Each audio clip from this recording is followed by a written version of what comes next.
Hi, everyone. It is the Ego Project.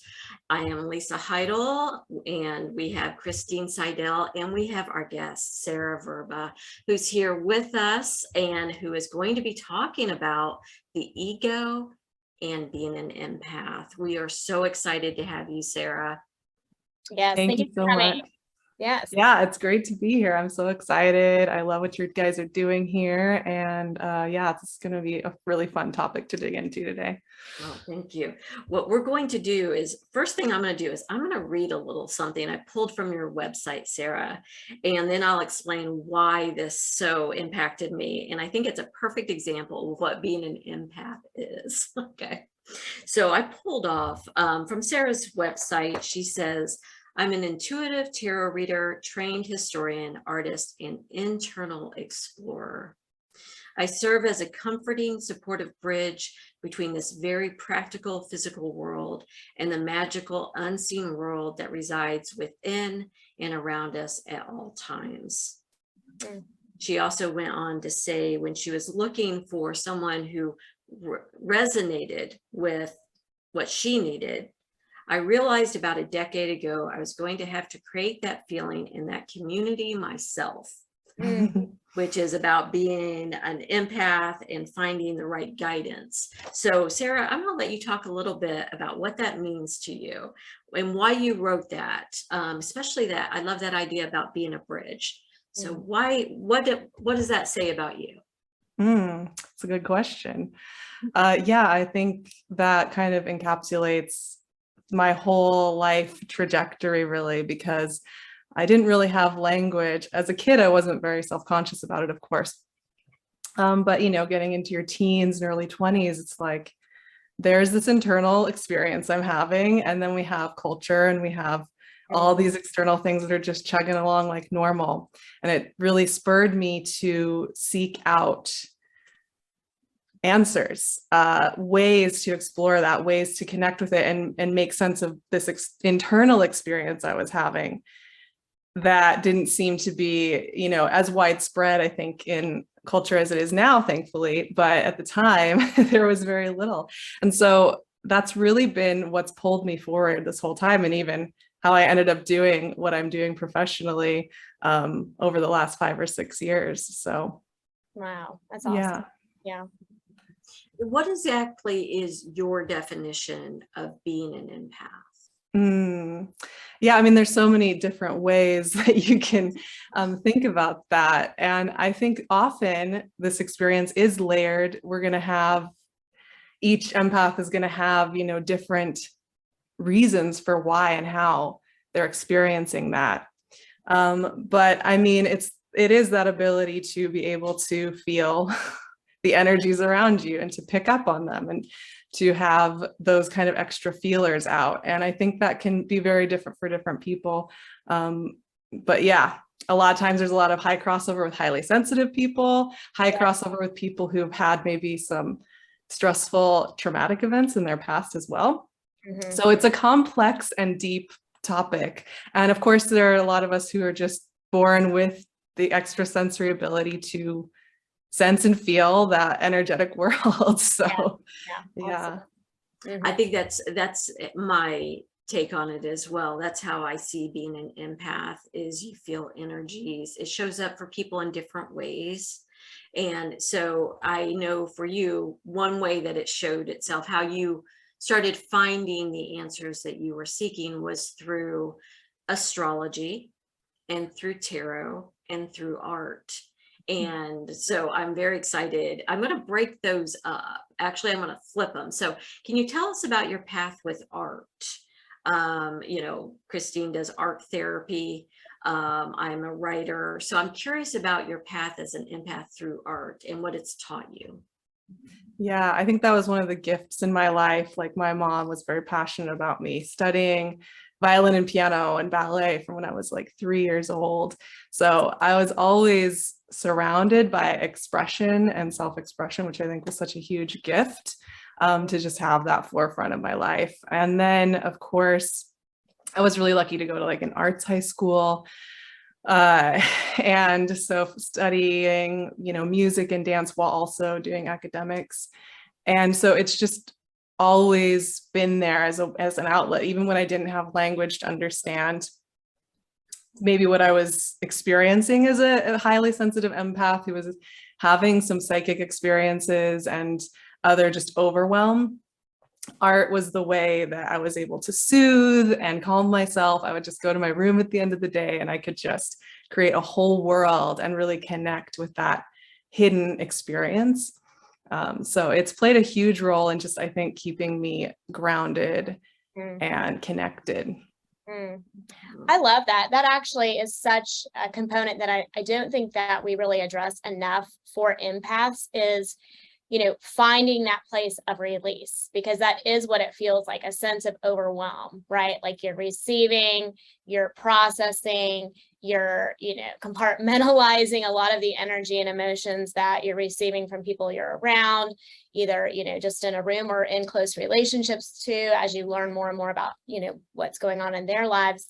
And until you really know what's actually going on with you, that place of release or that place of expression is so important to be able to keep yourself well, and sometimes without even knowing what's happening with you, you just naturally need to go seek those outlets, which I think is something as a support, for people that are going through that process of reconnecting with being an empath is a huge piece of needing to keep yourself well during that process and then continuing for sure.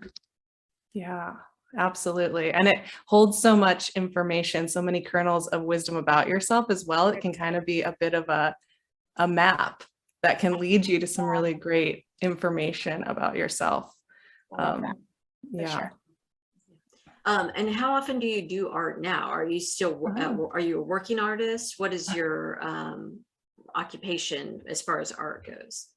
Yeah, I mean, I think I do most of my art for myself at this point, because I do the work of tarot and astrology. That is my bread and butter and what I do. But it's really interesting because I was very into like music and dance for most of my life, and painting and drawing was kind of more in the background. But in the last several years, that's been calling and getting louder and louder. And so I'm going on this whole other adventure right now that's very vulnerable. Diving deep into that. So there's this new form that's developing, and we'll see where that ends up calling me, because it's these last couple of years have just been the beginning, I think, of that. So we'll see. Yeah, but it's intensified and amplified for me. Yeah. Yeah. How have you learned how to listen to that call? Like, do you have a process? I'm a strong believer in resistance has meaning. If you're feeling a lot of resistance towards something, there's something really good in there. If you just can push through it, that's my process. So what about you? How do you answer that call when you feel it? Yeah, I like your resistance. That's fun. That's very fun. That's a very useful way to notice. Yeah, I think this one takes so much practice. It really does. I think especially, I don't want to deep dive too into the gender component, but if you're a woman raised as a woman in our culture as an empath, you're going to learn to not listen to yourself. In many, many ways. And a lot of times we have to learn that skill in our adulthood. And for me, I feel like it wasn't until I got to be in my late 20s that I started to even get a handle on that. So, I mean, I've learned to listen to my body. It has so much good information that, we will just push to the side. So I will listen to that first. That will normally slow me down. It will, have me noticing if I'm feeling agitated or frustrated or something gets kind of kicked up. And so that's always my first cue that it's time to sit down and just listen for a while. And obviously also one of the best tools I have is just free writing. If I don't know what's going on, I can tap in pretty much immediately to what's going on just by sitting down with pen and paper for 10 minutes. So those are two really basic tools I think that helped me listen and hear Mm-hmm. what's coming through, and to differentiate between what is something that's maybe going on with my own system and something that is around me or that I'm feeling that's not me. And I think that's another crucial part of it, is kind of learning how to distinguish. Yeah. Yeah. Well, I love that you said, taking that time out, like pausing, feeling that resistance, taking a pause and checking back in with yourself, checking in with your body, which is really where you're going for that authority of, hey, what's going on? I need to hear truth in this moment, and not what's swirling in my head or around me, but it is that pausing and stepping back for the check-in, which is, I think. Yeah. Yeah. And it's amazing what even 1 or 2 minutes can do if you're having a busy day. And I think in inserting those practices that are small, not having these high expectations, can help build a better communication between your like conscious self and just all the energies moving around. You're more likely to go to it and say, oh, I'm having this experience right now, and be able to know what it is and tap into it a lot easier. Yes. Yeah. Simple practices that don't create shame if we don't, do the big thing. Like every Saturday, I'm going to take the Saturday and check in with myself. Well, then this happens, that happens, right? But I like your simple practices that keeps us in a really good headspace too, that we don't start allowing things to creep in, that we should have done this or I should have done that. And so just keeping things simple and attainable, really. Absolutely. I think having those massive, I'm going to meditate and like listen to crystal baths for an entire day. That is so, even just hearing that, I'm like, oh my gosh, that sounds like a big homework assignment. Right. I'm stressed. Yeah. It's like, oh my gosh. Yeah. I've really, for me, the micro practices throughout the day have really like been the thing that has changed my relationship to that sensitivity and to hearing myself and hearing kind of more of the deeper guidance. Yeah. Yeah. I love that. And it sounds to me like you've done a lot of ego healing around what the culture has placed on us, because so often a lot of our our ego wounding happens outside of us very often, right, Cristine, more than what we typically do to ourselves. Yeah.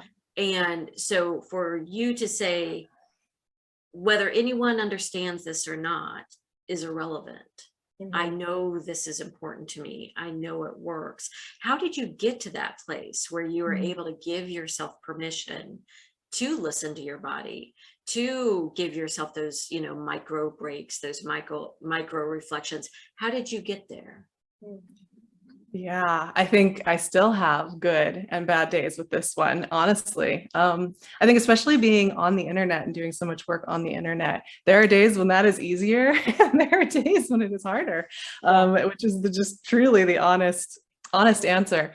But I think it has come with, like I said, those micro practices. And then when I actually listen, to myself throughout the day, to those little calls and those urgings, it helps me realize there's an affirmation going on there. There's a positive feedback going on where, oh yeah, I was right to, take that pause and to listen into that.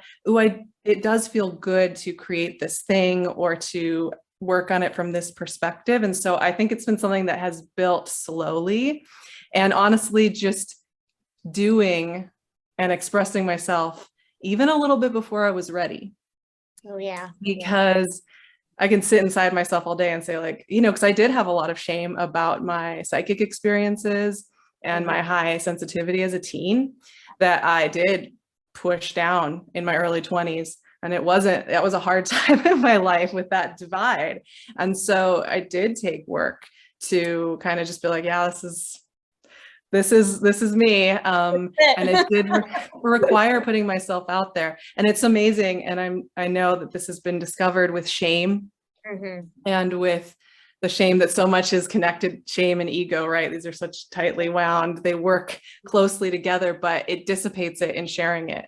And some of the things that I felt the most shameful about when I've shared it, that's where all the connection happens. Absolutely. So honestly, not doing it alone has been probably the thing that's been the most helpful. Yeah. I think that is, shame, Lisa and I have talked about this before, shame really is a feeling that has no purpose. And as Lisa calls it, is not our teacher, right? Shame is there to really pull us back in, to make us afraid and to hold us back. Guilt, guilt has a purpose. It may say, hey, you said something that hurt somebody's feelings, you need to go back and apologize or whatever. But shame really tries to keep us from moving forward and coming back to our true self and moving through this world with our giftedness. And so I love that you recognize when you shared something, even though it felt scary and you may not be fully ready, how it actually gave you a sense of freedom and connection that, you wouldn't have had if you had not shared that. So I think that's a beautiful story to go along with the concept of ego and shame, which you've just, reiterated their tightly wound bond that they like to hold.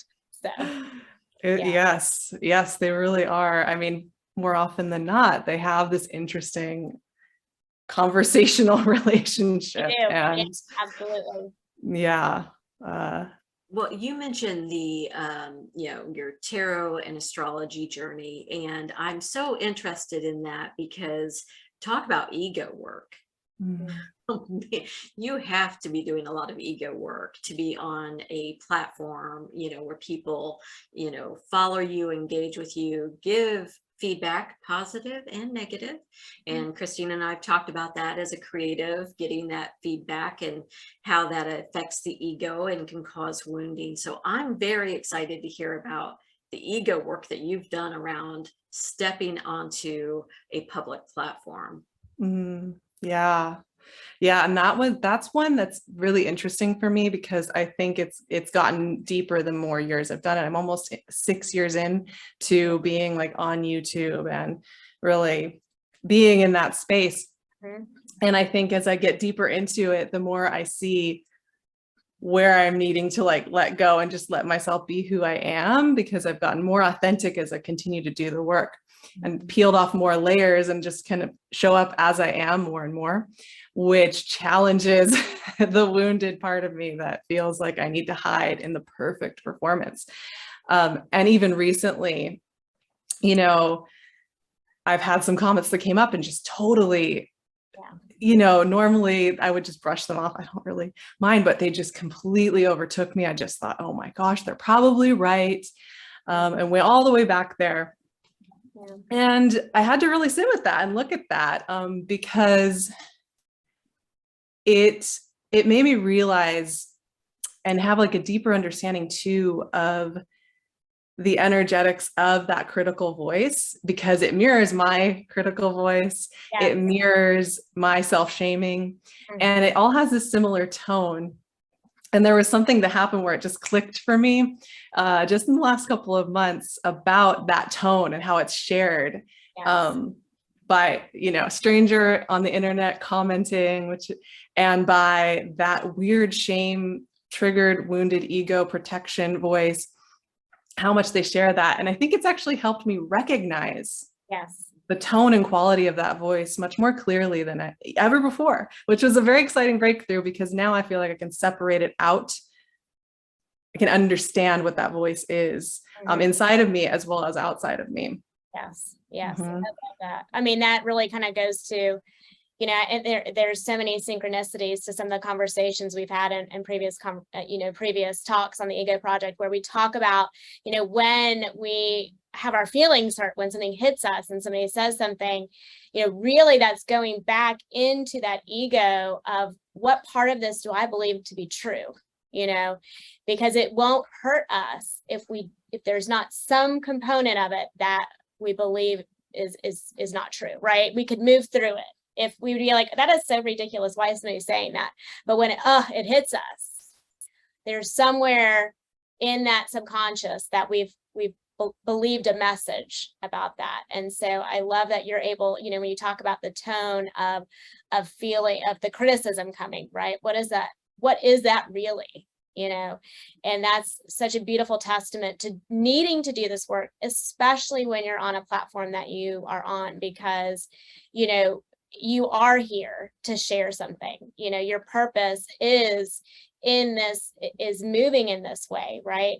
And being in that space, you're going to receive those messages that other people, you know, are coming at with, because they haven't done their own ego work, right? And so being aware of not shutting that down, but checking back in with yourself and being like, what part do I need to heal a little bit more, because this hits me in a place that it feels true, but I know it's not, you know? So I think so amazing that you've already started that, you know, and have become more and more aware of it the more you do, you know? Yeah. The more I am really sharing my truest self, which has been something that's been evolving my whole life, and it just keeps getting more intense and raw and real, the more it actually hits into the true vulnerability. So yes, the layers keep going. Yes.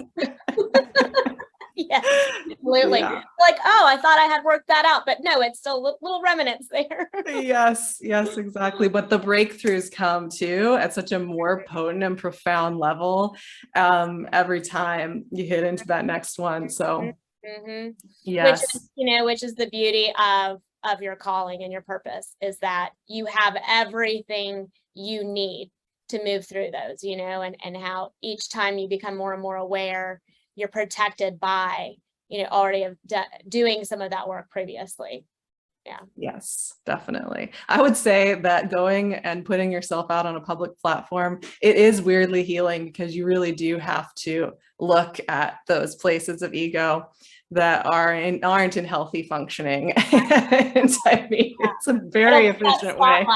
Right? It'll put that spotlight on it for sure, especially when you're out there showing, you know, moving with the purpose, right? Moving with your own giftedness. And in that, you are coming back more to your true self, right? And that is very different than being out there as, you know, an actor, or, you know, or playing a piece of music, or doing a choreographed dance that wasn't of your own, right?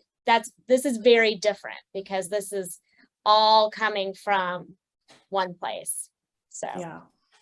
But, Yes. you know, having watched you, that was one of the things that drew me to your YouTube channel, was the authenticity of it. And like, you come through as, you know, this is you, and once again, very unapologetic about it. And like you said, it's been a journey. You know, you didn't start off, you've done ego work as you've moved along your path. What have you seen for your channel as you find that you're getting more authentic, more vulnerable, sharing? I know that you just went through a big move, you went through a life transition, and you were very like open about it. Like, you shared that, and I was like, love that. And you gave people permission to be like, yeah, I'm not doing great right now, and that's okay. Right? Yeah. And so what have you seen as far as the growth of your channel, of your clients? I know you have an amazing Patreon community. What have you seen happen as you get more authentic, more vulnerable, more open? This has been a really interesting journey, and I feel like I'm just at the beginning of this next chapter of it. So it's all a big exploration. What I have noticed is that in the early years, when I was doing a little bit more standard stuff and kind of figuring out my voice in this space, it was much more big community, lots of attention, lots of noise. And now my work, it's really resonating with the right people. So it's not as viral, it's not as like poppy and pop culture-y, which is sensitive, right? It's like we all want that insatiable hunger to have more and more and more. But for me, what I've been really noticing, it's about that resonance. And it goes really deep, and it's really powerful. And yeah, like my Patreon community has gotten really deep. The comments are just rich. And that's been just feeling a lot more true for me. I can really be present for that. I don't feel so dispersed. I'm not trying to be as many things. And so it has a very different energetic quality more than anything, I would say, in this new chapter. I'm very curious to see where that's going to take us. But yeah, it's been really interesting stepping out of wanting to be popular and stepping into wanting to be resonant with myself and with all the people that are going to resonate with it. Yeah. I think that's so amazing because, when we talk about ego and we also talk about being an empath, ultimately on those hierarchy of needs, right, is that connection and that belonging, right? And especially being an empath, when you feel and sense so much of the energy and emotions around you, oftentimes to the scarcity or lack of other people really even understanding their own, right? It can be a very isolating place. And so, to really start getting that, moving in that direction where that belonging and that connection feels very authentic. I think that's a beautiful testament to becoming more refined in your own giftedness, and how popularity isn't necessarily bringing that connection and belonging with it. And that in and of itself is ego work that you do when you start putting yourself out there like you have, right? You feel like the popularity would satisfy, but as you start, becoming more refined in that, you're like, oh, but this feels very satisfying. This feels very connecting. And I feel like so many people are craving that in this world right now, that authentic connection and belonging that you can't get by being anything other than authentic. Yeah. And it is true that like constant hunger for more and more and more, as far as like more views or more subscribers. I think anybody who's been on YouTube and like has had a bubble of some success in the metrics of that, it's tricky because you think and actually what ends up happening is it's such an empty feeling. You hit that number, you hit that thing, and then there's nothing really there for it. There's nothing really with you in that. And you really find that out. I really found that out. And I had to really, in this whole journey, I've had to look at that and think about what I'm doing, why it matters, and if it's really lining up with me many times. Yeah. And I think we do live in a culture where everybody wants to be a celebrity. And so the numbers and the count and the views and the likes and all that stuff is constantly talking in the background, so to hear successful stories such as yourself with, a great community behind you, but that you had to go through that kind of purification process of, I've got to release this concept in order to get what is true and what is right and what is where I'm supposed to be. I think, more people that are putting themselves out there, I think they need to hear that message. And that is ego work in and of itself, right? The false belief systems that we're told, if I'm popular, then I'll be loved, then I'll be worthy, then I'll be valuable. Absolutely. Then I'll have security and stability. That was a big one for me. There's kind of this mythological number or something that then I'll have stability forever. And it just isn't that way. As an artist, stability, right? You're hungry for it. Like it's everything. And I don't think they're a good partnership. Well, it forces you to find a new definition of stability. Exactly. And that one that is a practice, because you have to keep going to your center. Capital S self, man. It's just the practice with that, because it's an illusion for all of us, this idea of consistency of circumstance. So really, absolutely. Our definition is so contingent on so many other variables that we don't really take into account. And I think that's something, Lisa and myself, we're all entrepreneurs as well. So I think we have to constantly, like you said, come back to, redefining what does security and stability really mean for me right now, I love that right now. I think there is that desire of like Sarah so beautifully put, like, I get stability and then everything's going to be fine, right? And, you know, smooth sailing from here. And it's like, right now, what do I need right now to help me feel grounded and stable and have structure for myself? I love that. Yeah. Yes, absolutely. One of the challenges for me as far as doing this on a platform is, you know, I'm a writer, I'm an introvert, I really enjoy my own company, but I've been, over the last few years, been feeling like I'm being pushed. Almost like a step out, be seen, step out, right? And so I'm doing a lot of ego work through this process. My comfort zone is, you know, well, me with my computer and my pajamas and, you know, preferably a cat somewhere near me.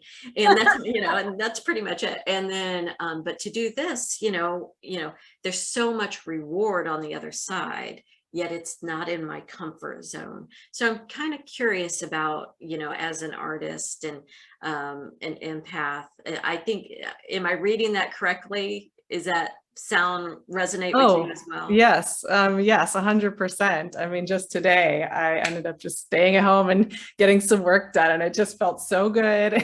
It's always been my happy place. I'm right there with you.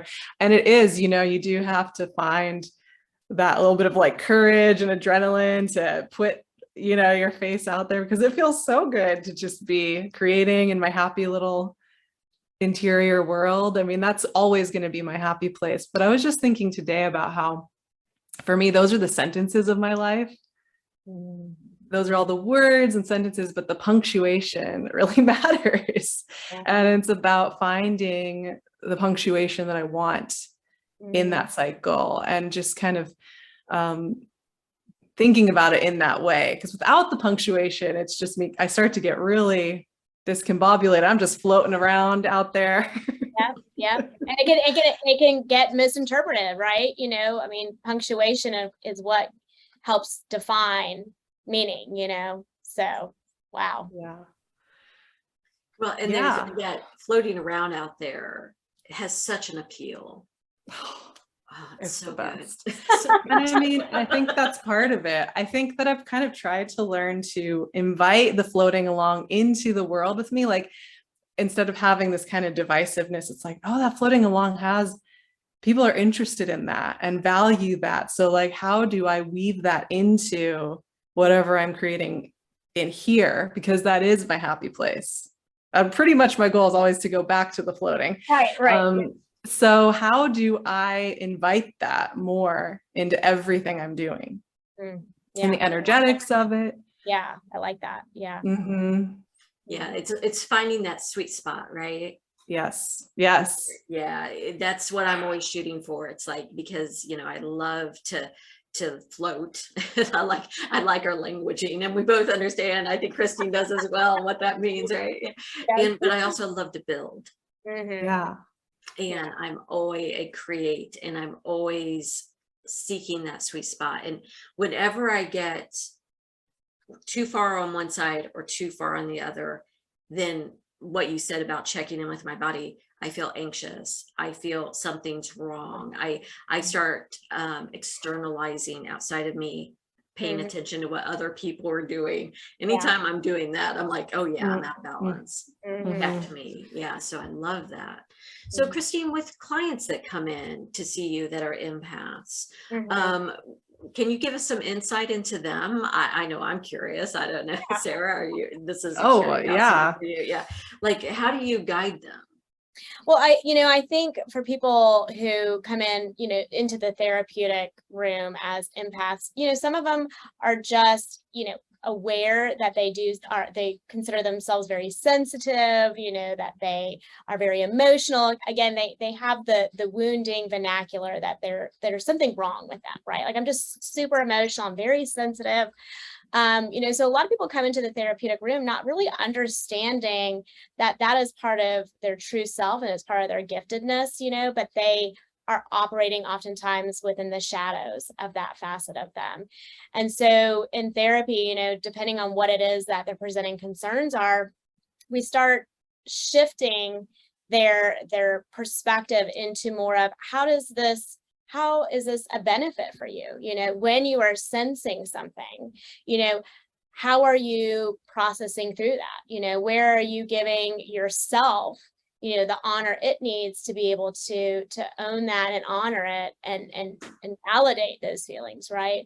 You know, oftentimes, you know, when people are empaths in childhood, you know, they come into this world, you know, being sensitive and empathic and here to serve from that place and be in that purpose.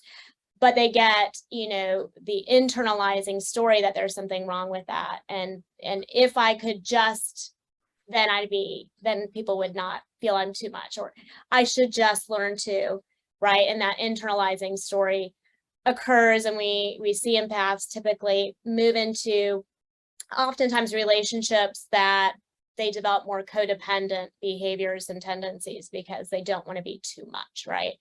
So in the therapeutic relationships, it's really about bringing them back, right, to the body and seeing what the body is actually saying when they are having these experiences. You know, what about that exchange are you sensitive to? Was it uncomfortable? Did it feel disrespectful, right? And give them the vocabulary of their feelings. And then also teaching them what is theirs and what is somebody else's. Which ones can they own and which ones can they receive, but process through it and release it back. And that's, you know, that's hard work, you know, but it is coming back home for them when they can start understanding that their highly, you know, sensing perspectives is actually a gift that they have. And it is, but it is also to be used with honoring self as well, you know, and not at the benefit of everybody else, which can happen, especially when you put yourself out there for purpose with that. People are like, let me just dump and give you all this energy and you do with it what you feel like you need to, right? So, you know, I have to say therapy is a beautiful place for empaths to come to, as is, you know, going and seeking some spiritual and energetic guidance, because it brings meaning to things. And that for an empath is especially for somebody who is so new in the journey, meaning can bring you back home, you know, and it's a great opportunity to sit with people who know how to help guide you to that place. Yeah.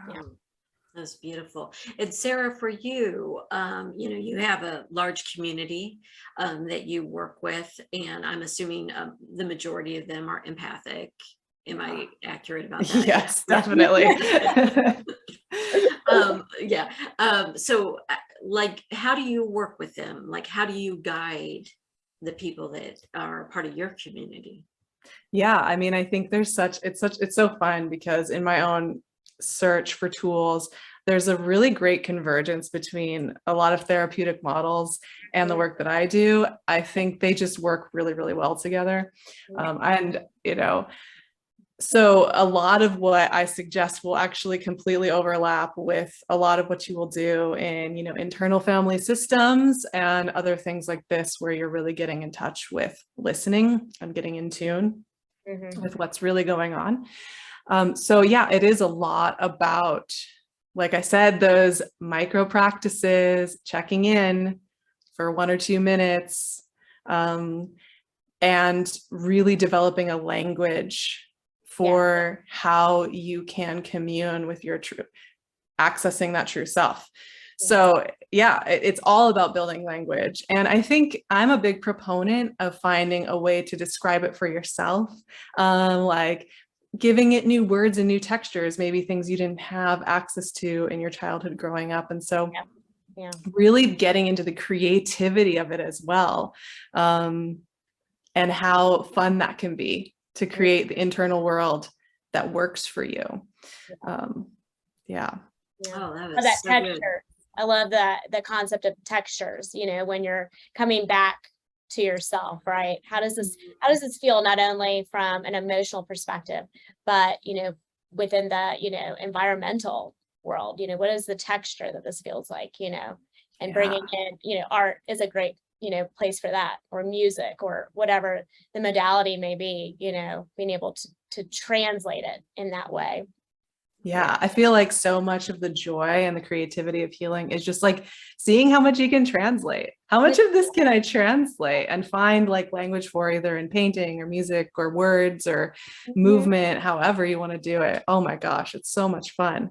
Love that. Yeah. Oh, I love that, the use of the fun and enjoyment, and it's exciting and creative. Those words, so often we look at being empaths as the negative, the shadow side, as Cristine said, and I love the languaging that you use around it of this is a positive thing. Let's shift that lens. And let's really look at this as something that we can, I think we're all moving into. We're going to see a lot more of it. And so I love that, both, Sarah and Cristine, you both have, platforms that people can seek help. So, and support. So I love that. Sarah, I'm going to ask you this question. So what is one piece of advice you would love to give empaths out there where ego work is concerned? Ooh, wow.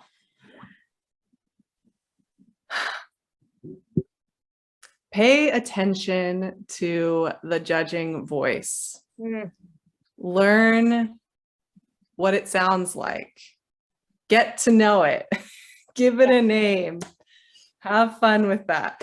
The more you can recognize this voice, it goes back to what Cristine was saying about building language and knowing how to come back to self, all of that.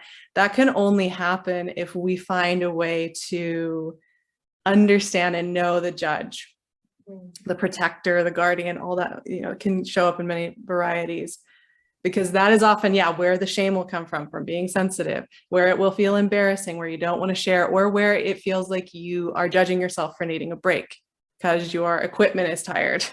All of that will just free you to be at peace. That's it. Just get to know that voice, look for it, get used to the tone of it, so you can pick it out. Yeah. Oh, yeah. so And you'll be like, whoa, I know what that, I heard, I knew who that is. Exactly. It's like you could almost have like a safe word. It's like, oh, here it is. I like a safe word with your judger voice. I like that. Right. That's good. I think that's great advice. Like a touch tree or something like that, where you can touch and remember that's not the whole of your reality. I just, like Cristine said, so many empaths just struggling in this version of culture that there's so much shame, and there are very few tools. I mean, they're getting more popular and it's awesome. TikTok is filled with that, and therapeutic models have come, like last 20 years, it's been wild. Right. But still, it's not the mainstream. It's not going to be shown in film. It's not going to be shown in a lot of the visuals that come at you. So it's very important to get that judge voice out of the way so you can just be. That's such great advice. I love that. Yeah. So Sarah, thank you so much. Now, if people want to follow you and join your Patreon, how can they find you? Yeah, so you can find me on Instagram. It's at SarahVrba. You can find me on my website, SarahVrba.com. And you can find me on my YouTube and Patreon. So basically, if you just look up for my name, I am there under my name everywhere. So I should be pretty easy to find.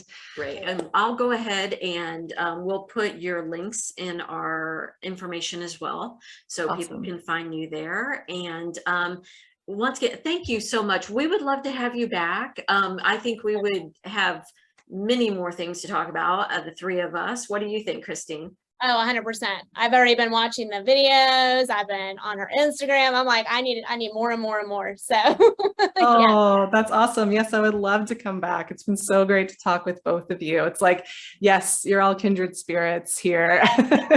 Exactly. All right, everyone. So we are going to go ahead and sign off. Make sure to subscribe and to like, and check Sarah out, please. She is just a font of wisdom and insight and authenticity, which, what a fabulous word, right? Okay, so Cristine, do you have anything to add? I don't. So excited to have you on. And like Lisa said, like, your energy is everything. And I want to soak more and more of it up. That's amazing. Thank you so much. It's been so much fun coming here today. Like, truly, I've had such a great time. So thank you so much for having me. Oh, our pleasure. All right, everyone. We'll see you next time. Take care. Bye.